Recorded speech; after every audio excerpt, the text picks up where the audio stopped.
I did work with Bob Power on Star People Nation. What was that like? Like, what did you learn from seeing him in action? Because he's someone I've always been very curious about. I'm a huge A Tribe Called Quest fan, and I've always wanted to know what what part of the sound is sculpted by him. Well, I mean, a lot of that sound was sculpted by Bob, believe it or not. A lot of it. He was really, really key in their sound. You know, what I learned from Bob was clarity and balance.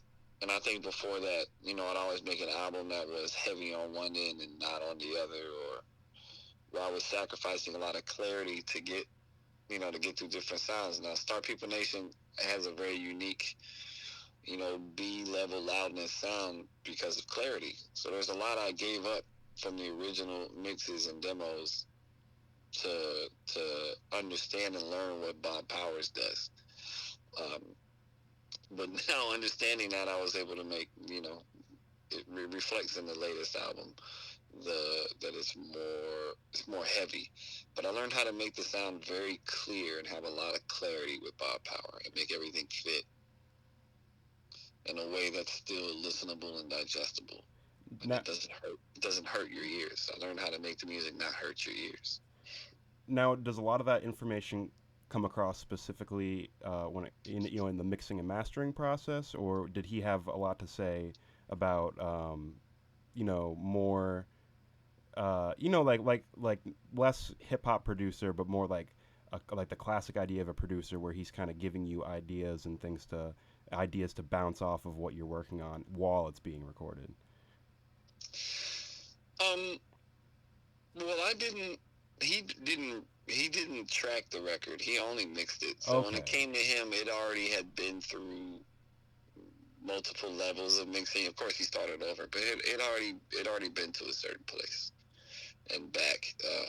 I think what I learned most about him helped me grow as a producer because he actually showed me what he was doing while he did it. I was there for 9 or 10 days mixing with him, so he showed me what he did with EQs, with compressors, with things like that. So I was able to make that a part of what I do now, and I still send Bob Power stuff that I'm working on for him to critique or for him to point out hurtful frequencies and things like that. So it's still an ongoing, in a way, mentorship.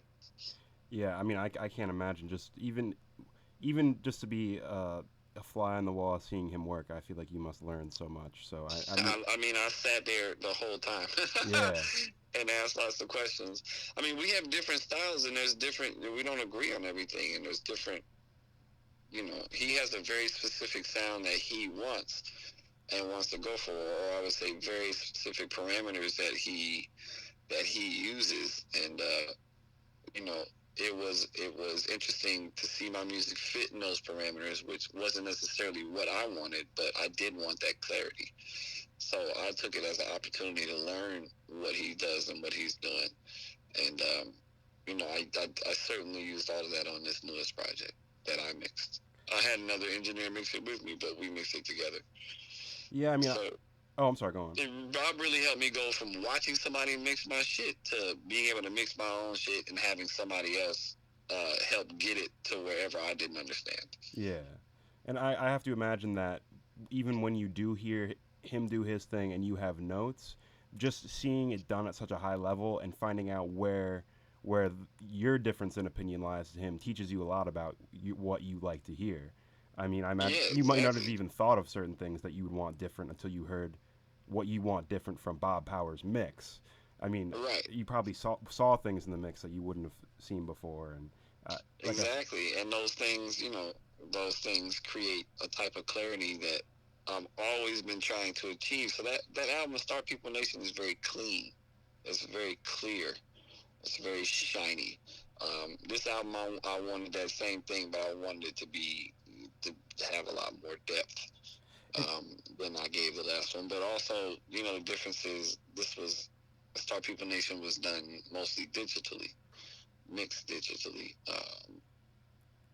Black to Life of Future Past was 90% analog. Okay. mixing. So it was mixed on a giant board in a room, start to finish, each song, and a lot of analog parameters. It was kind of a hybrid thing, you know, but it was used a lot of out gear and equipment to get the sounds versus plugins. Yeah, the way I thought about it when I was listening to the new singles, I felt like Star People Nation had like a slicker, cooler sound to it, whereas these two new singles have like a really big, epic, uh, Right. like warmer sound to them, which, Yeah. um, yeah, It's a it's movie soundtrack vibe. This is supposed to be a movie.